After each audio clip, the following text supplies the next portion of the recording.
Tem muita coisa acontecendo no Fluminense. Nesse vídeo aqui são 7 notícias que eu quero trazer para você. Pois é, um pacotão. Tem notícia de Libertadores, tem notícia de Campeonato Carioca, tem notícia de Copa do Brasil, tem notícia de patrocinador. Tem muita coisa para a gente falar nesse vídeo. Então, desde já, quero agradecer a sua audiência, convidar você a assistir esse vídeo aqui até o final. E, claro, pedir desculpa, né? A galera que assistiu o vídeo postado às 5 da manhã, que teve um probleminha técnico aí, o áudio não saiu, tá? Peço perdão a todos. Esse aqui eu já conferi, tá bonitinho, está saindo o áudio, vai fluir perfeitamente. Valeu, peço perdão aí a todos. E vamos lá, vamos então, sem mais delongas aqui, começar a falar das notícias, porque eu quero começar falando de festa, tá? De festa, de empolgação, de felicidade. O Fluminense venceu o Sporting Cristal na estreia da Libertadores na última quarta-feira lá no Peru, com a presença do pé quente F. Capuano, pouco se fala.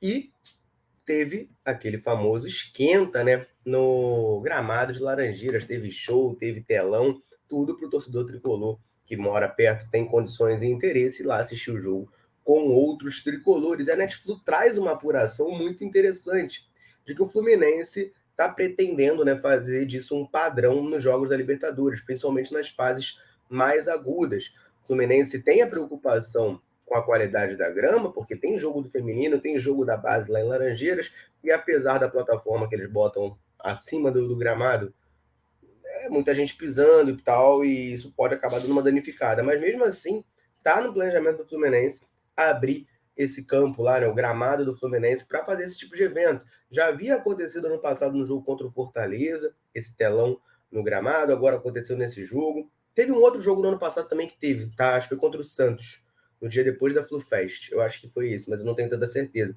Mas o Fluminense fazendo esses eventos para atrair o torcedor para ver junto ali, né? Criar aquela comunidade de tricolores assistindo junto essas partidas fora de casa. E olha, eu acho fantástica essa ideia, eu acho sensacional. Claro, não é uma coisa que o Fluminense consegue fazer todo jogo. Ah, pô, todo jogo do Fluminense fora de casa vai ter telão no gramado. Não dá. Primeiro, porque são muitos jogos. Segundo, que você acaba gastando o apelo, vamos botar assim, né? É importante ser uma coisa mais ou menos novidade para jogos específicos mais importantes. Tem jogo que não vai dar apelo nenhum, não vai ter ninguém querendo ir. Mas, para esses jogos mais importantes, eu acho fantástico, é importante, eu acho muito bacana o Fluminense, né, conseguir proporcionar para sua torcida um ambiente para os tricolores se reunirem para ver o jogo. Eu vejo muito tricolor que às vezes pô, quer ver o jogo num bar e tal, e não sabe para onde ir. E agora tem lá no Fluminense. Você, enfim, consegue atrair esses torcedores para assistirem juntos e melhor de tudo, né? O Fluminense lucra com isso. O Fluminense lucra com isso. O Fluminense cede o espaço, o Fluminense vai comercializar as coisas ali, bebidas, comidas, enfim, tudo que as pessoas forem consumir enquanto assistem o jogo. Então o Fluminense, né, aí tem que fazer o cálculo aí de orçamento, de quanto está lucrando ou deixando de lucrar. Mas em caso de lucro é excelente, porque o Fluminense está ganhando dinheiro, é uma maneira de ganhar renda. Eu acho sempre muito importante, um clube, ainda mais que a gente sabe a situação financeira do Fluminense não é das melhores, é sempre importante a gente fazer de tudo para conseguir ganhar mais dinheiro, ter mais renda. Então, acho fantástico isso. Além de, pô, conforto, né? Você que é tricolor, quer assistir o jogo do Fluminense, pô, tu não precisa ir para um bar cheio de torcedor rival, entendeu? Você fica ali assistindo nas Laranjeiras com vários tricolores em volta, faz novas amizades, enfim, eu acho muito bacana essa ideia e fico muito feliz, tá? Essa notícia da apuração na Netflix de que teremos, tá? Teremos telão em jogos de fases mais agudas da Libertadores da América. E para a gente continuar falando de festa, eu quero falar de domingo. Domingo, também conhecido como amanhã, tem o jogo decisivo do Campeonato Carioca, gente. Tem o jogo decisivo do Campeonato Carioca. O Fluminense precisa tirar uma vantagem grande que o Flamengo conseguiu colocar no primeiro jogo. O primeiro jogo o Flamengo venceu por 2-0. O Fluminense precisa, no mínimo, devolver o placar na partida de amanhã para levar aos pênaltis, né? E aí ser campeão carioca, buscar ser campeão carioca, tá? E aí tem uma informação muito bacana que é o seguinte: vai ter festa sim. Mais da metade dos ingressos comercializados foram para tricolores. Então, a torcida do Fluminense será a maioria nesse jogo de amanhã, nessa final. É muito importante que a torcida faça o quê? Empurre o time para conseguir reverter esse placar, reverter esse resultado. É muito possível. E para isso, vai ter uma linda festa, tá? E a Bravo 52, torcida do Fluminense, já anunciou em suas redes sociais que teremos pó de arroz na entrada do time em campo. São mais de 600 quilos de pó de arroz disponibilizados para, né, jogar para cima, para saudar o time do Fluminense quando entrar em campo no clássico de amanhã contra o Flamengo. Eu acho isso muito bacana, cara. Eu adoro a festa do pó de arroz. É uma coisa que assim cria um charme, né, na torcida do Fluminense. Enfim, é muito bacana, uma tradição antiquíssima. Eu acho fantástico, tá? Eu adoro.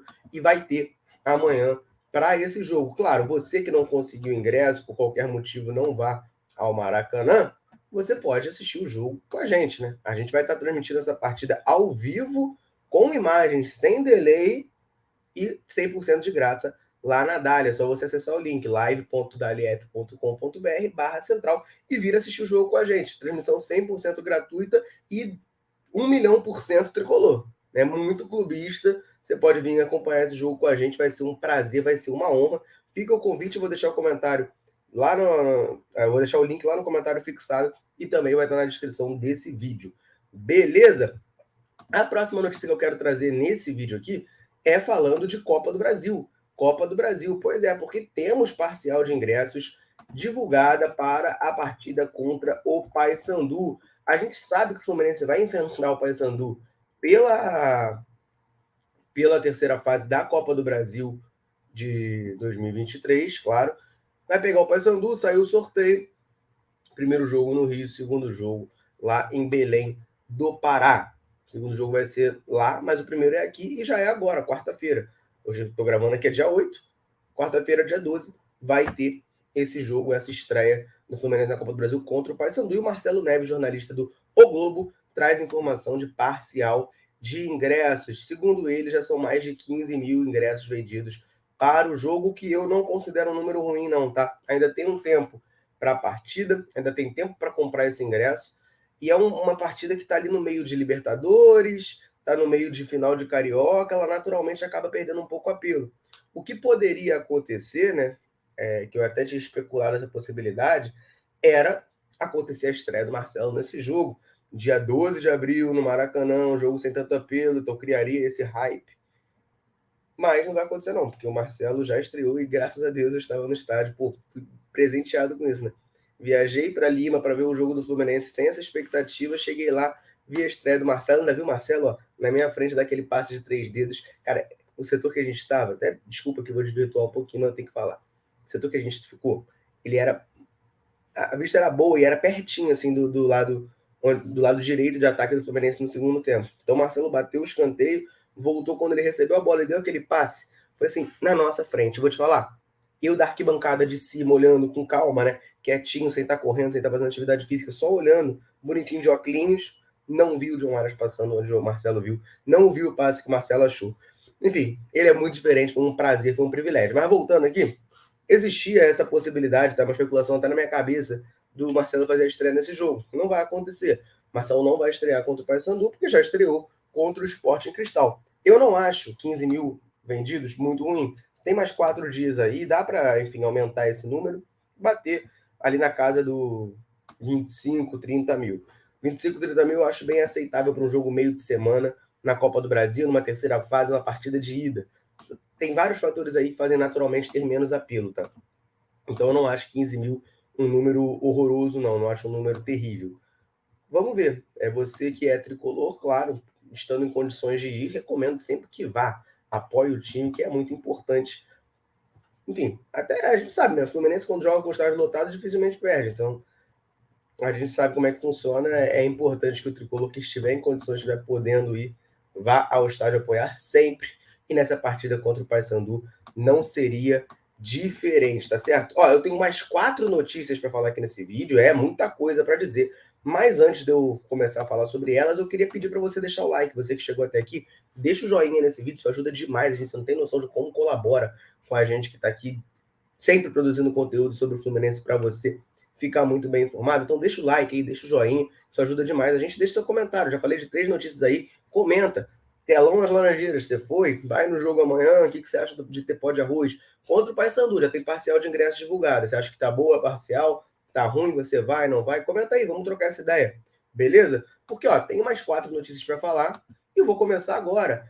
O Fluminense, como eu estava falando, estreou na Copa Libertadores da América, vencendo o seu jogo fora de casa contra o Sporting Cristal. Até aí, previsto. Só que o que não estava previsto foi o outro jogo, né? O outro jogo do grupo.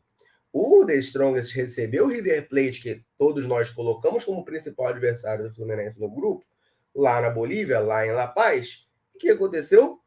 O The Strongest abriu 3-0, o River Plate diminuiu e o The Strongest venceu aquela partida por 3-1. Venceu por 3-1 o River Plate e muita gente, claro, acreditou isso à altitude.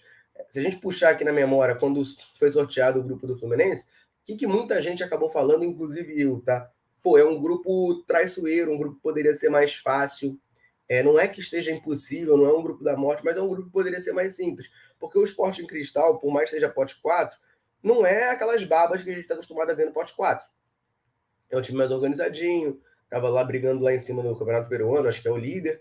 Aí você tem o River Plate, que nem se fala, né? Um time de camisa muito forte, tem um novo Monumental lá enorme, e tem o The Strongest, que pode não ser um time tão bom com a bola no pé, mas tem aquela altitude gigantesca deles lá, que pode atrapalhar, pode complicar. E foi o que aconteceu com o River Plate. O River Plate sentiu muito a altitude, e aí, meu amigo, o Fluminense está naquela, né? Vai você primeiro, você comete seus erros, seus acertos, e eu aprendo contigo para não fazer a mesma bobagem.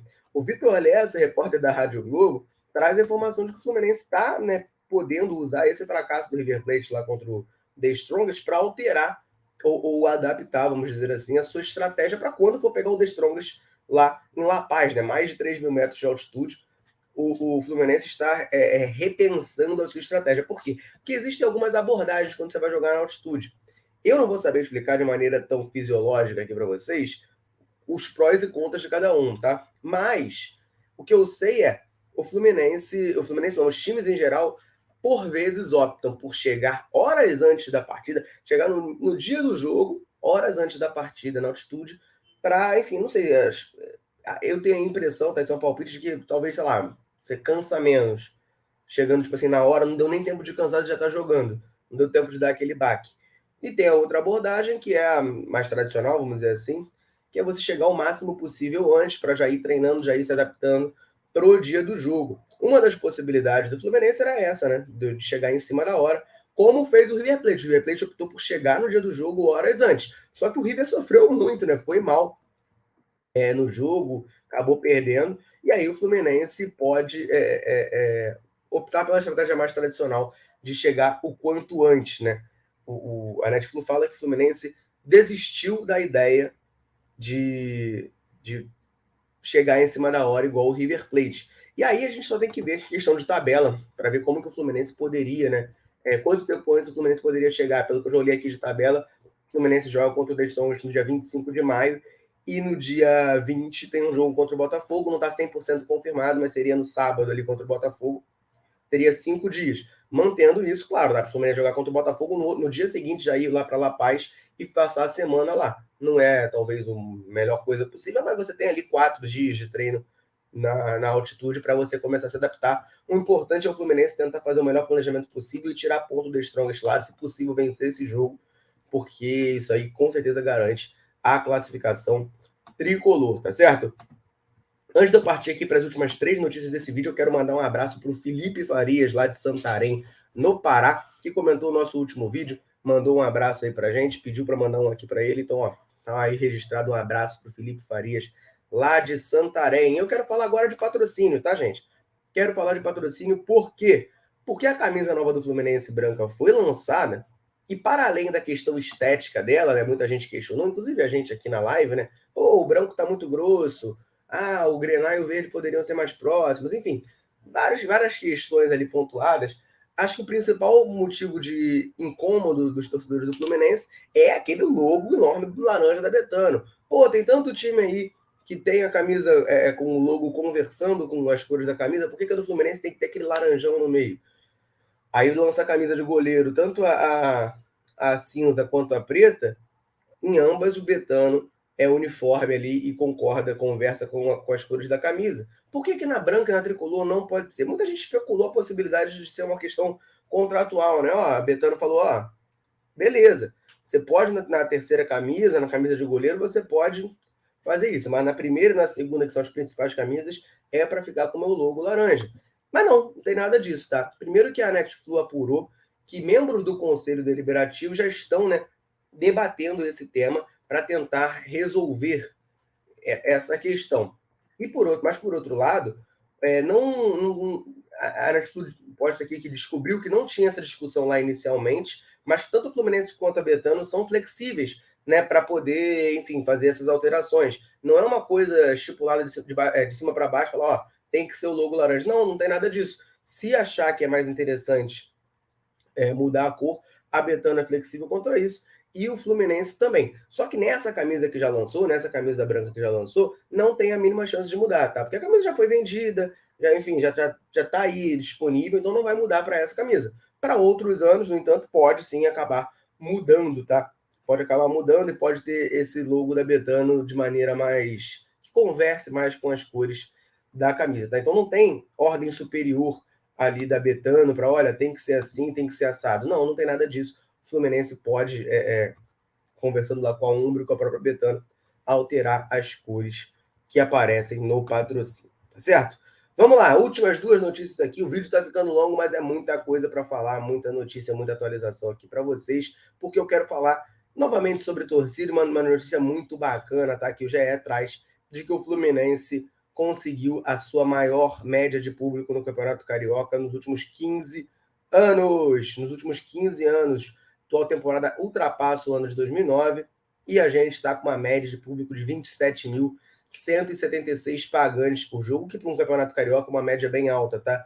É uma média bem alta. O Fluminense é o segundo maior em média de público nesse Campeonato Carioca. O Flamengo está um pouco acima. E logo após veio o Vasco, o Botafogo está lá embaixo, né, com 4.720 pessoas por jogo. Então, cara, muito, muito bacana, muito interessante, mostrando que a torcida do Fluminense está empolgada, está orgulhosa do time, está chegando junto. Está chegando junto e a tendência é que esse ano isso aí só melhore. Por quê? Porque tem Libertadores, porque tem muita gente querendo comprar ingresso, tem muita gente virando sócio, então a tendência é a gente ter cada vez mais partidas acima de 30 mil, por exemplo. Isso aí vire o novo normal do torcida do Fluminense, o que eu acho ótimo, o que eu acho excelente. Beleza? Aí, se estamos falando de média de público alto, amanhã, estádio lotado, para ver a final do Campeonato Carioca, o Fla-Flu. E podemos, né, ter novidades. Por quê? Além do dilema, né, lateral esquerdo e volante, no último jogo jogou o Marcelo de lateral e o Alexander de volante, mas tem todo esse dilema do que pode acontecer na final. Para além disso, né, contra o Sporting Cristal, o Fernando Diniz acabou surpreendendo ao escalar o Felipe Melo de zagueiro. O David Braz sentiu dores na coxa, não foi para o jogo e o Felipe Melo foi escolhido para jogar na zaga. Mas com 45 minutos de jogo, no intervalo, o Diniz substituiu, botou o Vitor Mendes no lugar dele, e o Vitor Mendes faz uma boa partida e mete gol. E aí fica a dúvida, quem que joga na zaga? Olha, isso aí não está definido ainda, vai ficar a cargo do Fernando Diniz, mas a informação que a gente tem é David Braz treinou normalmente lá no CT Carlos Castilho, ou seja, se ele não pôde jogar contra o Sporting Cristal, a tendência é que esteja disponível para essa partida de amanhã. Fernando Diniz, então, tem essas três opções para jogar como titular ali ao lado do Nino. O Manuel também pode acabar sendo relacionado, tá? Ele que está voltando de lesão, mas eu sinceramente vou me surpreender muito se o Manuel tiver em condições de ser titular na partida de amanhã. Então a briga fica ali entre David Braz, Felipe Melo e Vitor Mendes. A gente deve ter novidades aí para a partida decisiva desse campeonato carioca amanhã no Maracanã, tá certo? Eu quero saber de você que está assistindo esse vídeo, você que chegou até aqui, muito obrigado. Eu quero que você deixe seu comentário sobre todas essas notícias e também sobre quem deve jogar na zaga ao lado do Nino. David Braz, Felipe Melo, Vitor Mendes? Deixe sua opinião aí, vamos trocar essa ideia. Valeu, galera. Vou ficando por aqui, um abraço, saudações tricolores, tamo junto.